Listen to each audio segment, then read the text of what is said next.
নমস্কার বন্ধুরা, অনিফার্স world YouTube চ্যানেলে আপনাদেরকে স্বাগত। গতকাল আমি শেয়ার করেছিলাম বয়স্ক ভাতা ফর্ম ফিল আপ আপনারা কিভাবে করবেন, যেটা কেবলমাত্র এসসি এবং এসটি সম্প্রদায়ের মানুষের জন্য ফর্মটা ছিল। আর আজকে নতুন একটা ফর্ম আমি আপনাদের সাথে শেয়ার করব, যেটা সবার জন্য, অর্থাৎ কোনো কাস্ট ব্যারিয়ার নেই। জেনারেল, এসসি, এসটি, ওবিসি যাদের বয়স 60 বছর হয়ে গেছে, বার্ধক্য ভাতা পাওয়ার যোগ্য, তারা সকলেই কিন্তু এই ফর্মটাই, যে ফর্মটা আপনারা স্ক্রিনে দেখতে পাচ্ছেন, এই ফর্মটা ফিল আপ করেই আপনারা জমা করবেন। তো কিভাবে আপনারা ফর্মটা ফিল আপ করবেন সম্পূর্ণভাবে আমি দেখিয়ে দেবো। জাস্ট শেষ পর্যন্ত আপনারা ভিডিওটা দেখতে থাকুন। মাত্র 3টি পাতার ফর্ম রয়েছে, খুব সহজেই আপনারা ফিল আপ করতে পারবেন। গতকাল যে ভিডিওটা দেখিয়েছি প্রায় একই রকম, তবু একটু চেঞ্জেস আছে, সেটা দেখে নিন। প্রথমত এখানে দেখুন লেখা রয়েছে government of West Bengal social welfare pension scheme, অর্থাৎ এটাই হচ্ছে বয়স্ক ভাতা বা বার্ধক্য ভাতার ফর্ম। প্রথমে কি করবেন দেখুন, বলা হচ্ছে to be filled in English block capital letters only. বলা আছে যে এই ফর্মটা আপনি কিন্তু বাংলায় ফিল আপ করতে পারবেন না, যেখানে যাই লিখবেন না কেন সবকিছুই ইংরেজি ক্যাপিটাল লেটারে বা ব্লক লেটারে লিখবেন, এটা কিন্তু মাথায় রাখবেন। তো প্রথমেই আপনাকে যেটা করতে হবে, যিনি আবেদন করছেন এই জায়গাটাতে তার একটা কালার পাসপোর্ট সাইজের ফটো চিটিয়ে দেবেন। ছবির ওপর কিন্তু কোনো সই করার কথা এখানে বলা নেই, সিম্পলি এখানে জাস্ট কালার পাসপোর্ট সাইজের ফটো এখানে চিটাবেন। তারপর এখানে চলে আসবেন পার্সোনাল ডিটেলসে। প্রথমে এখানে দিতে হবে অ্যাপ্লিকেন্টস নেম, অর্থাৎ যিনি আবেদন করছেন তিনি এখানে তার সম্পূর্ণ নামটা লিখবেন। এই যে বক্সটা রয়েছে ফার্স্ট নেমের ঘরে, এখানে ফার্স্ট নেম লিখবেন, যদি মিডিল নেম থেকে থাকে তাহলে সেটা মিডিল নেমের ঘরে লিখবেন, আর লাস্ট নেম মানে পদবিটা এই ঘরে লিখবেন। তারপর এখানে যিনি আবেদন করছেন তার জেন্ডার এখানে সিলেকশন করতে হবে। যে সমস্ত বক্সগুলো রয়েছে না, যেখানে যেমন প্রযোজ্য টিকমার্ক দিতে হবে, আর যেখানে যেমন প্রযোজ্য সেখানে লিখতে হবে। তো যেমন এখানেতে আপনি মেল হলে এখানে টিকমার্ক দেবেন, যদি আপনি ফিমেল হন অর্থাৎ মহিলা হন তাহলে এখানে টিকমার্ক দেবেন, আর পুরুষ এবং মহিলা বাদ দিয়ে যদি অন্য কিছু হন তাহলে আদার্সের ঘরে টিকমার্ক দেবেন। জেন্ডার হয়ে গেল। এরপর চলে আসবেন, এখানে দিতে হবে আপনার ডেট অফ বার্থ। এখানটায় আপনি তারিখটা দিয়ে দেবেন, তারপর এই দুটো বক্সে মাসটা দিয়ে দেবেন, তারপর এই 4টে বক্সে সালটা দিয়ে দেবেন। দেওয়ার পর এখানে বলা হয়েছে এই যে জন্ম তারিখটা দিলেন, এই জন্ম তারিখটা বর্তমান বছরের সাপেক্ষে অর্থাৎ 1 জানুয়ারি 2026-এর সাপেক্ষে আপনার বয়সটা কত। ধরে নিচ্ছি আপনি এখানে যে ডেট অফ বার্থটা দিলেন সেই ডেট অফ বার্থের সাপেক্ষে আপনার বয়স হচ্ছে 63, তাহলে আপনি এখানে লিখবেন 6, এখানে লিখবেন 3, অর্থাৎ 63 ইয়ার্স, 63 বছর। এটা জাস্ট এক্সাম্পল দিয়ে দিলাম, আপনার ক্ষেত্রে যেটা হবে সেটা আপনি লিখবেন। এরপর চলে আসুন, এখানে যিনি আবেদন করছেন তার বাবার নামটা এখানে লিখতে হবে। এই যে ফার্স্ট নেম দেওয়া হয়েছে, এই ফার্স্ট নেমের ঘরেতে আবেদনকারীর বাবার নাম লিখবেন ইংরেজিতে।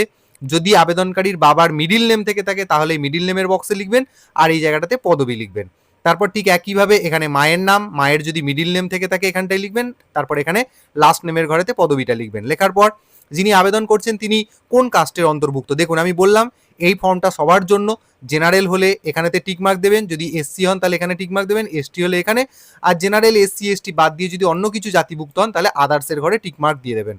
তারপর যিনি আবেদন করছেন তার ম্যারিটাল স্ট্যাটাস কি, অর্থাৎ তিনি যদি অবিবাহিত বা অবিবাহিতা হন তাহলে আনম্যারিডের ঘরে টিকমার্ক দেবেন, যদি বিবাহিত বা বিবাহিতা হন তাহলে ম্যারিডের ঘরে টিকমার্ক দেবেন, যদি বিধবা হন অর্থাৎ উইডো মানে এখানে মহিলার কথা বলা হচ্ছে তাহলে তিনি এখানে উইডোর ঘরে টিকমার্ক দেবেন, আর এখানে উইডোয়ার মানে যার পত্নী মারা গেছে, বিপত্নিক, তিনি কিন্তু এখানেতে এই উইডোয়ারের ঘরেতে দাগ দেবেন। মানে এই যে উইডো এটা মহিলাদের জন্য, আর উইডোয়ার এটা হচ্ছে পুরুষদের জন্য। আচ্ছা, এখানে রয়েছে সেপারেটেড, অর্থাৎ স্বামী স্ত্রী যদি আলাদা আলাদা থাকেন সেক্ষেত্রে সেপারেটেডের ঘরে টিকমার্ক দিয়ে দিতে হবে। হয়ে গেল। এরপর এখানে রয়েছে স্পাউস নেম ইফ অ্যাপ্লিকেবল, যদি আপনার স্বামী অথবা স্ত্রী বেঁচে থাকে, যদি আপনি তার নাম দিতে চান তাহলে এখানে দেবেন। এই জায়গাটা হচ্ছে স্বামী অথবা স্ত্রীর নাম দেওয়ার জায়গা দেওয়া হয়েছে। ধরুন আপনি স্বামীর নাম দিচ্ছেন, তাহলে সেক্ষেত্রে এখানে স্বামীর ফার্স্ট নেম এখানটায় লিখবেন, যদি মিডিল নেম থেকে থাকে তাহলে এখানটায় লিখবেন, আর তারপর তার পদবিটা এখানটায় লিখবেন। ঠিক একইভাবে যদি আপনি স্ত্রীর নাম দিতে চান, এখানটায় স্ত্রীর ফার্স্ট নেম, তারপর এখানটায় মিডিল নেম থাকলে দেবেন, না থাকলে ফাঁকা রাখবেন, আর তারপর এখানে তার পদবি বা লাস্ট নেম দিয়ে দেবেন। হয়ে গেল। এরপর চলে আসছি আপনার প্রতি মাসে ইনকাম কত, মান্থলি ফ্যামিলি ইনকাম, পরিবারের মাসিক আয় কত সেটা এখানে এন্ট্রি করতে বলেছে। আপনি এখানেতে ইনকামটা লিখে দেবেন। তারপর এখানে যিনি আবেদন করছেন তার আধার কার্ডের নম্বরটা এখানে লিখবেন, কোথাও কোনো বক্স কিন্তু ছাড়বেন না, আধার নম্বর একদম কমপ্লিটলি লিখে যাবেন। তারপর এখানে ওনার ভোটার কার্ডের নম্বরটা দিয়ে দেবেন। তারপর এখানে কন্ট্যাক্ট ডিটেলস দেওয়া আছে, দেখুন কোন স্টেট থেকে আবেদন হচ্ছে, ওয়েস্ট বেঙ্গল এখানে লেখাই রয়েছে। তারপর এখানে রয়েছে অ্যাসেম্বলি কনস্টিটিউয়েন্সি, অর্থাৎ আপনার বিধানসভার নামটা এখানে লিখবেন, কোন বিধানসভার বাসিন্দা সেটা আপনি এখানে লিখে দেবেন। তারপর আপনার জেলার নাম এখানে লিখবেন, পুলিশ স্টেশনের নাম নিচের বক্সে লিখবেন। তারপর রয়েছে ব্লক অথবা মিউনিসিপ্যালিটি অথবা কর্পোরেশন, মানে আপনি যে জায়গার বাসিন্দা, যদি ব্লকের বাসিন্দা হন তাহলে ব্লকের নাম লিখবেন, যদি মিউনিসিপ্যালিটি হন তাহলে মিউনিসিপ্যালিটির নাম, আর যদি কর্পোরেশন এরিয়ার হন তাহলে কর্পোরেশনের নামটা লিখবেন।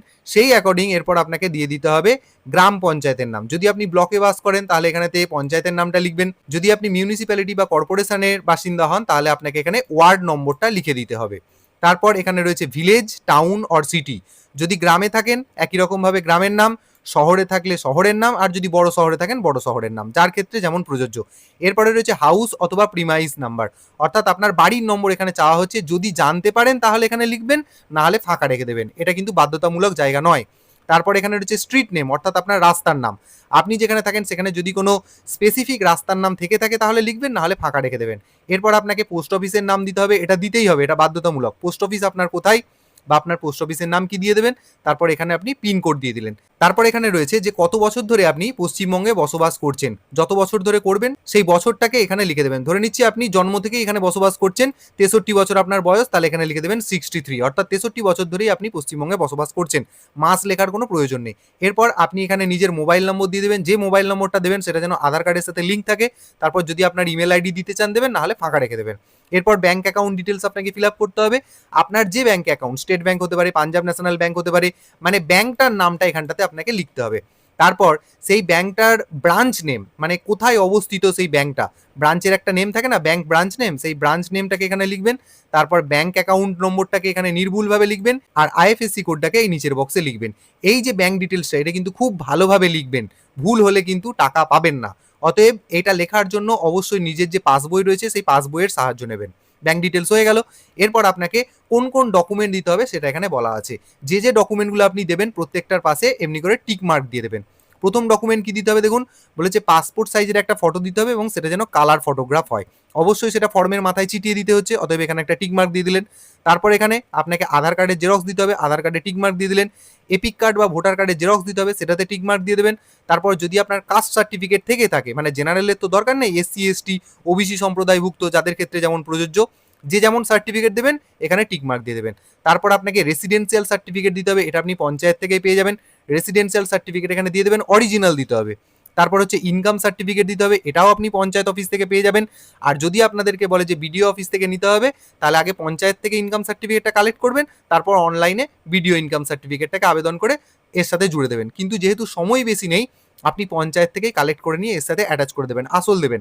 আর কি, আপনার যে ব্যাংকের পাসবই রয়েছে সেই ব্যাংকের পাসবইয়ের প্রথম পাতাটার জেরক্সটা দিয়ে দেবেন। আর যদি অন্যান্য কোনো কিছু থেকে থাকে সেটা এখানে মেনশন করে দিয়ে দেবেন। এই যে প্রত্যেকটি ডকুমেন্টসের কথা বললাম প্রত্যেকটাই আপনি জেরক্স করবেন। ফাঁকা জায়গা যে পাবেন জেরক্সের তলাতে সেখানেতে নিজে সই করে দেবেন, বা যদি সই করতে না পারেন বাম হাতের বুড়ো আঙুলের টিপছাপ দিয়ে দেবেন, মানে অ্যাটেস্টেশন করে দিতে হবে, এটাই বলা হচ্ছে। আর এখানে রয়েছে সেলফ ডিক্লারেশন, কি বলা হচ্ছে, I give consent to the use of the Aadhaar for authenticating my identity for social security person. মানে এই যে এখানেতে আপনি আধার নাম্বার দিচ্ছেন, এই কাজের জন্য আপনার আধার নম্বরটাকে ব্যবহার করা হবে সেটার আপনি অনুমতি দিচ্ছেন, এটা আপনাকে দিতে হবে। এবং তার জন্য একটা ডিক্লারেশন ফর্ম রয়েছে, সেটা আমি ভিডিও শেষ দিকে দেখিয়ে দিচ্ছি, ওটাও কিন্তু আপনাদেরকে ফিল করতে হবে। আর কি বলা হচ্ছে, যে বর্তমানে যদি আপনি কোনো সেন্ট্রাল গভর্নমেন্টের বা স্টেট গভর্নমেন্টের বা লোকাল অ্যাডমিনিস্ট্রেশনের বা গভর্নমেন্ট এডেড অর্গানাইজেশন থেকে কোনো সহায়তা পান, পেনশন সংক্রান্ত কোনো সহায়তা পান, তাহলে সেই বক্সটাতে আপনাকে টিক দিতে বলা হচ্ছে। যেমন ধরুন এখানে রয়েছে এনস্যাপ ওল্ড এজ পেনশন, এটা কেন্দ্র সরকারের। এনস্যাপ ওল্ড এজ পেনশন যদি আপনি বর্তমানে পান তাহলে এই ঘরটাতে টিক দিয়ে দেবেন। এনস্যাপ উইডো পেনশন যদি পান, এটাও কেন্দ্র সরকারের, তাহলে আপনি এটাতে টিক মার্ক দিয়ে দেবেন। মোট কথা, যে যে পেনশন সংক্রান্ত জিনিসগুলো আপনি পাবেন সেই অপশনগুলোতে আপনাকে টিক দিতে হবে। কি কি রয়েছে, এনস্যাপ ডিসেবিলিটি পেনশন, মানে প্রতিবন্ধীদের জন্য, এটাও কেন্দ্র সরকারের। তারপর এখানে রয়েছে উইডো পেনশন, বিধবা ভাতা, মানবিক পেনশন। তারপর এখানে রয়েছে লোক প্রসার প্রকল্প। তারপর ফিশারম্যান ওল্ড এজ পেনশন, মানে যারা জেলে তাদের ক্ষেত্রে যে পেনশন। তারপর হচ্ছে কৃষকদের জন্য ওল্ড এজ পেনশন। তারপরে আর্টিজান উইভার, মানে শিল্পী তাঁতি, তাদের জন্য যে পেনশন। মানে যেটা পাবেন সেটাতে টিক মার্ক দিয়ে দেবেন। দেওয়ার পর এখানে যেদিন ফর্মটা ফিল আপ করে জমা দেবেন সেই ডেটটা এখানে দিয়ে দেবেন।